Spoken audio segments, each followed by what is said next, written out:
what the hell am I actually supposed to do with my life, bro?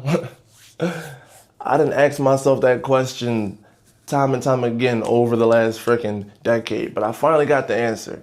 I got the answer for me. So if you've been wondering about that same thing and trying to figure it out, stick around, because while I can't give you a definitive packaged up answer of here, do this. Yeah, I mean, what I can do is share my story of how I got here and how I got answers, because along that journey, there's a couple of universal thoughts and experiences that we're all going to have to contend with in order to answer that question. So hearing what helped me might just help you too, right? So with that said, I'm John Lewis, and answering that question for me started with the simple acknowledgement of two facts. One, I need money, right? And two, I personally need to be happy while making that money. They have to go together for me, because I can't be one of them people that goes to work and is miserable for 5 days just to be happy for 2. That math was never mathing for me. I couldn't do it. And mind you, bro, I tried. I done lived a couple of lives. I done been a cop, corrections officer, security guard, owned a security company, driven armored trucks, sold roofs, sold houses, not houses, I'm sorry, sold windows, and made music. And from that list, you can probably tell I really enjoyed making music. I mean, that's the only one that I really enjoyed. And making the choice to pursue a career in music was one of the most fulfilling things that I've ever done. I've never been happier. But actually making that actual choice, that was scary as hell. That was very difficult. But I'm glad that I did it. But clearly, making that choice with any kind of a non-traditional life path, whether it's music, YouTube, being a live streamer, opening up a business of any kind, anything that's not going to a job, punching in, getting a guaranteed paycheck, you're going to feel that same kind of fear and hesitation. That's just a part of it, right? And it usually boils down to two things. One, a fear of judgment, and two, a fear of failure itself, right? So let's start here. Fear of judgment. What is my family going to say? What are my friends going to say? What are the people on the internet going to say? All of that kind of noise, right? And overcoming that was actually really easy. I'm sorry, scratch that. Not easy, simple. Big difference. It was simple because all that I had to do was I just looked at it and I'm just like, why would I take advice or give any weight to the opinions of people that are living a life that I don't want to live? And once I looked at it like that, it just kind of became clear, because clearly most of my friends and family, as with most humans, period, they're not living their life's passion as a career. They're just working jobs. And then they have this passion that they're just doing as a hobby, or sometimes it's not even a hobby now because they just don't have time because they're so busy doing their career and their job that they just have to do, right? That's most folks. So why would I listen to them about how I should live my life? That's like them giving me a recipe to make something that I'm not trying to make.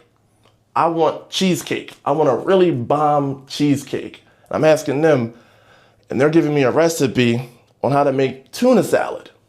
Bro, I don't want tuna salad. I want a cheesecake. So this recipe, this advice, these opinions are not serving me.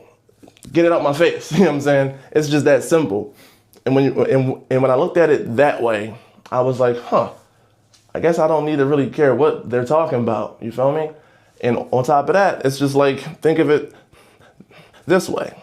You're on the court, you're dribbling, you're shooting, you're practicing how to like move. And then there's someone in the stands trying to tell you how to freaking hoop. It's like, bro, you ain't even on the court. You ain't even in the game. You can't tell me nothing about how to move. Why would I take advice from someone who didn't even try? You feel me? At least I'm trying to do the thing. So someone who didn't have it in them to try to chase their dreams and their life's passions, their opinions and 2 cents, they can keep them. Because at least I'm actually trying. You feel me? So that's more or less how I got over the fear of judgment. And keep in mind also, on top of that though, you will almost never hear any words of negativity coming from people who are where you're trying to be. In whatever industry, be it music, YouTube, streaming, business, anything, the people that went through it and made it will never put you down because they know what it's like. They've been there. They know how scary it is, how lonely it is, how you feel crazy and how you think that you'll never be able to do it. They've had them same thoughts and they overcame them. So if anything, they're proud of you. They're applauding you and wishing that you keep on going because they know what's possible if you stick to it. The negativity and the doubt will only ever come from people that didn't have it in them to try it in the first place. They project their fears and their doubts of themselves onto you. And it's like, don't let them do that because it's clearly possible. You just have to take that first step. So that's how I overcame the fear of judgment, right? Now on to number 2, the fear of failure itself. What if I'm not good enough? What if I just can't do it? What if I invest all this time and energy and money into a thing that doesn't work and now I don't have a job anymore and now I don't, all of that noise, right? Overcame that with a simple question. Would I rather fail at trying to live a life that actually fulfills me? Or would I rather succeed at living a life that absolutely does not fulfill me? It was kind of simple, right? Because at least I'm trying to get there, right? Because let's just take a step back. When I was a cop, right? When I was a cop, life was perfect on paper. Everyone's proud of me. My friends, my family, they're all proud of me. I got the house, I got the car, I got a motorcycle, I got a couple of girls. I mean, everything was great on paper. Inside, I was miserable, bro. I hated it. I hated it. And that mattered way more to me. You feel me? So I'm looking at it like, if this is life, I didn't want to keep waking up if that's the life that I had to keep waking up to. You feel me? And it reminds me of this Chris Williamson quote that I heard a while back. He had said something to the effect of, people only make a change when the pain of making that change is less than the pain of staying the same.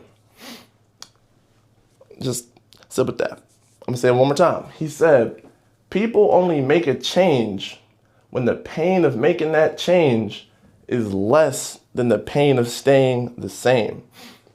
And granted, I already had made my leap prior to hearing that quote, but it applies perfectly because while I was a cop and everything was stable and predictable and the rest of my life was planned out and I knew what everything was going to be and I knew everything,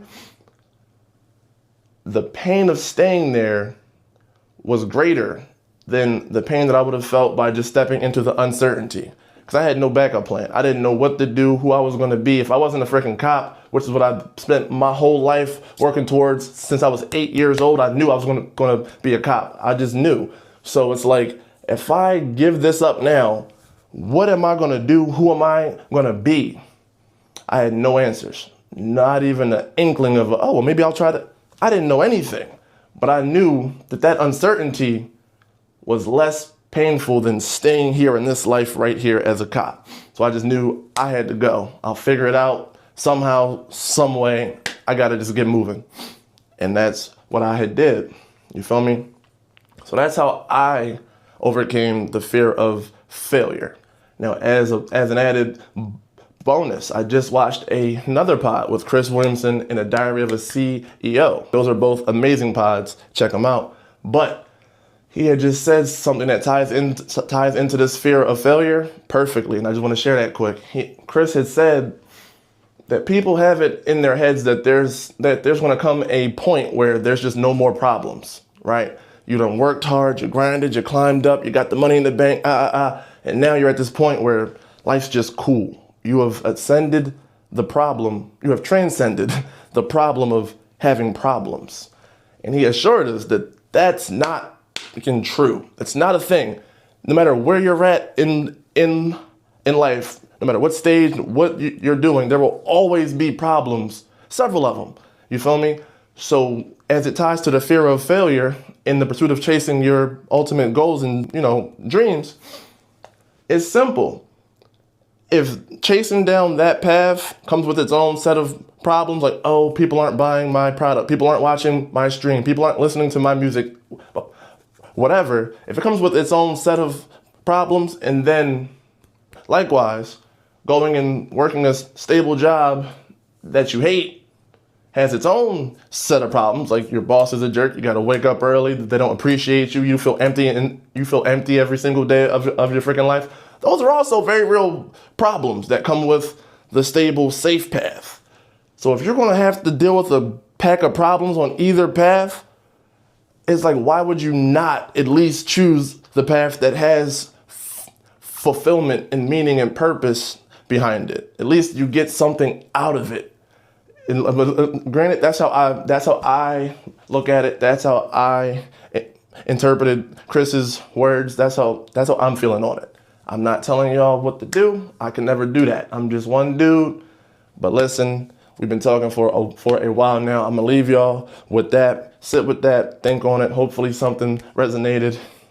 But that's just my perspective on it. I'm gonna get up out of here. Until next time, I'll holla at you.